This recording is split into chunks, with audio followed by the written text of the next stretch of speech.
Uwiteka aravuga ngo mwana wanjye amagambo yanjye uyakomeze kandi amategeko yanjye uyizirikeho. Uwiteka aragira ngo wizirike kugucungurwa kwera kwagaragajwe n'umwami wacu Yesu Kristo igihe yatumeneraga amaraso y'igiciro.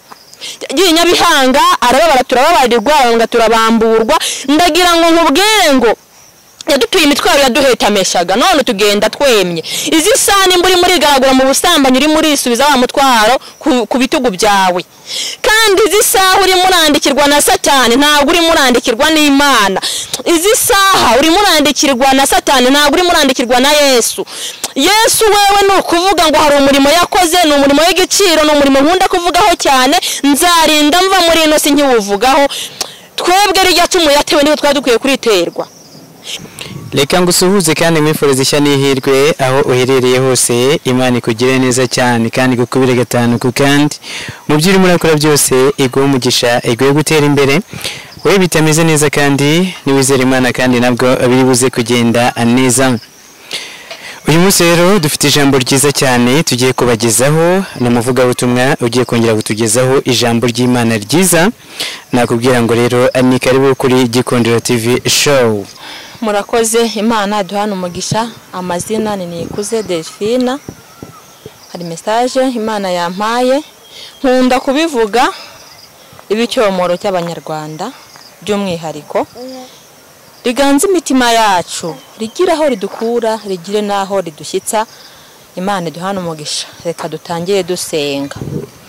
Mana yacu murengeze ubugingo ushobora byose, uragahora ku ngoma. Ndagushimye ko waturinze, wabanye natwe iminsi yatambutse. N'uburengwe nibe hafi yacu, tuvuge tubwirijwe nawe kandi uganze utegeke n'iteka ryose mu izina rya Yesu, amen. Imana yacu iduhana umugisha. Hari amagambo tugiye gusangira, na amagambo aboneka mu migani. Titire y'amagambo iravuga ngo inzira y'ubusambanyi igana ku rupfu. Komeza akavuga ngo mwana wanjye amagambo yanjye, komeza amagambo yanjye uyitondere, amategeko yanjye uyizirikeho. Imana yacu iduhana umugisha kandi Uwiteka aturengere. Wowe Uwiteka wabivuze. Izi saha, iyi segonda n'uyu munota, ndagira ngo nkubwire ngo inzira z'ubusambanyi zigana ku rupfu.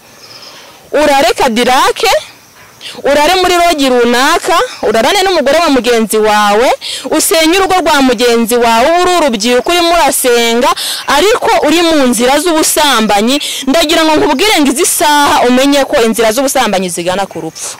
Uwiteka turengere kandi Uwiteka duhire. Nukuvuga ngo aho kugira ngo ushika mushaka Uwiteka uri muri arushaho gusana ukabyingezo. Ariko ndagira ngo nkubwire izi saha muvandimwe nkwibutse, ndakwibutsa kwisa atari iwacu. Urugendo ruracyakomeje, ariko mbere ya byose ndagira ngo ubwire ko inzira y'ubusambanyi igana ku rupfu. Uwiteka aravuga ngo mwana wanjye amagambo yanjye uyakomeze kandi amategeko yanjye uyizirikeho. Uwiteka aragira ngo wizirike kugucungurwa kwera kwagaragajwe n'umwami wacu Yesu Kristo igihe yatumeneraga amaraso y'igiciro. Giye Nyabihanga arababara turababarirwa ngo turabamburwa. Ndagira ngo nkubwire ngo yadutuye imitwaro yaduhetameshaga none tugenda twemye. Izi sani muri garagura mu busambanyi uri muri isubiza wa mutwaro ku bitugu byawe. Kandi izi saha uri murandikirwa na Satani ntabwo uri murandikirwa n'Imana. Izi saha uri murandikirwa na Satani ntabwo uri murandikirwa na Yesu. Yesu wewe no kuvuga ngo hari umurimo yakoze, ni umurimo w'igiciro, ni umurimo nkunda kuvugaho cyane, nzarinda mva muri ino si nkiwuvugaho. Twebwe rijya cumu yatewe niho twadukwiye kuriterwa. Rijya kamba ry'amahwa yambitswe nitwo twadukwiye kuryambikwa. Ariko ndagira ngo nkubwire ngo yaremeye, arareba, aritegereza, arareba, aravuga ngo ese buriya bwoko bwo bukwiye iki? Uwiteka duhire kandi Uwiteka tube hafi. Amaraso ya Yesu atuganze kandi adutwikire. Arangije aritegereza, arareba, acungura twebwe abirabura. Agakiza ntago ari akacu, kari akacu nkunda kubibabwira, kari ak'Abisiraheli. Ariko ibibi byose twakoze we yarabyishyuye. Ariko izi saha n'uyu munota abantu benshi baturije mu byaha bene data. Ndagira ngo nkubwire va mu byuri mu mazi ntago akiri yayandi. Ndagira ngo nkubwire ngo soza ubwato vuba buve mu nyanja kuko wabuhaye ingashya agiye kuyibwaka. Ndagira ngo nkubwire ngo reka tube mu Mana. Waba ukomere, waba uri mu bigeragezo, waba uri mu makuba, waba urwaye, ba mu Mana kuko ibyisi bihuha nk'umuyaga. Aho byirwa ntago ariho birara, kandi naho birara ntago ariho byirirwa.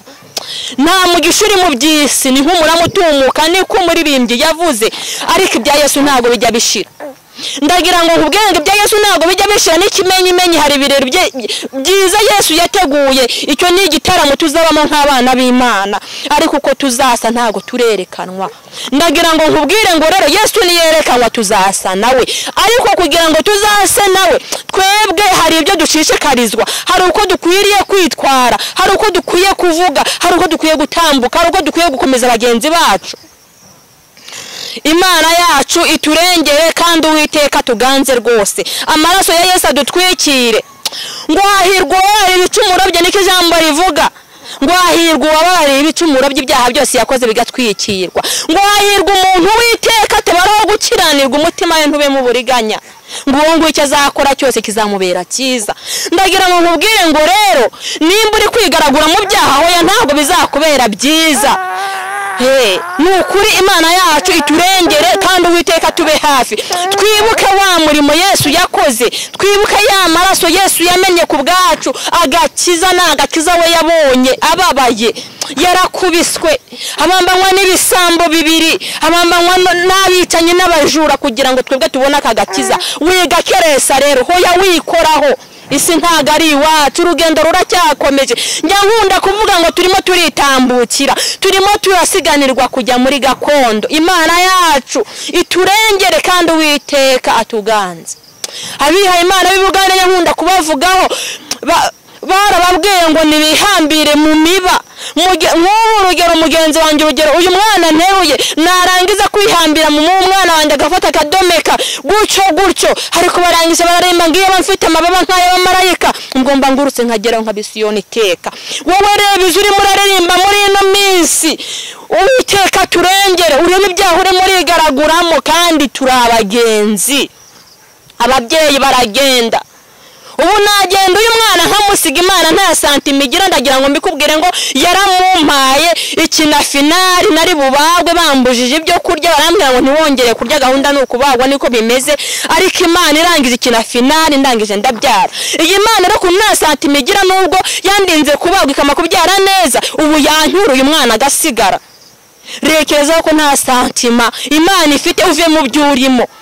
Twikomeza kubabaza umwami wacu kubera ko yabambanywe n'ibisambo bibiri. Baraba wari umujura, waribandira uherwe, arangije ajya hagati yabo. Haleluya. Imana yacu turengere kandi Uwiteka tuganze. Ariko nimuze twibuke bene data, twibuke ngese tugeze hehe, ese igihe kigeze hehe. Dore ni mu museke inyoni zirimo ziravuga, ariko abejejwe na Yesu bategereje igitondo. Yere ntabwo nyashidikana ko Yesu ankunda, kuko njye nabatuwe n'amaraso ye, kandi ibyo ni iby'igiciro imbere y'Imana Data. Gusonza no gutotezwa no kubabaza nibirangira, nzabona umwami wanjye wambambiwe. Aho nzagerayo nkavuga ni ibyo wakoze birakomeye, byari bikomeye, inyabihanga twahaherewe ibanga. Ariko hoya ibyaha byikurutse ibyo banga, guteka umutwe, kugenda ufata amadeni ntiwishyure, kwambara ntiwikwize, kugenda abantu bose bahindukira, hoya wiba icyapa, garukira aho ngaho. Turi abana b'Imana, uko tuzasa ntago kurerekanwa, ariko Yesu niyerekanwa tuzasa nawe. Iyi si ni icumbi twarayiragijwe, nta kintu twayizanyemo nta nicyo tuzayikuramo. Imana yacu rero iturengere kandi Uwiteka tube hafi aganze imitima yacu. Nkunda kubigarukaho, hari umuririmbyi wavuze ngo Mana nduburira amaso yanjye ku musozi, gutabarwa kwanjye kwava hehe. Ntabwo kuzava mu butekamutwe, ntabwo kuzava mu busambanyi, ntabwo kuzava mu bujura, ntabwo kuzava muri uko kugenda ufata amadeni ntiwishyure, kuzava ku Uwiteka. Kandi gukiranuka n'imibereho n'ubucuruzi bwunguka ntibuhombe. Imana yacu iduhana umugisha. Reka dusenge. Ndasoje message nari mfite nabazaniye niyo ngiyo. Uwiteka Mana yacu, uri umurengezi w'ubugingo, urashoboye. Ngwino tuganze kandi uduhire, uturengere, uturinde gucogozwa n'iminsi n'ibihe, turinde kuzisatiranwa na Satani n'abambari be, ahubwo uduhe gukurura tudutinya. Nuganze nutegeke n'iteka ryose mu izina rya Yesu. Amen.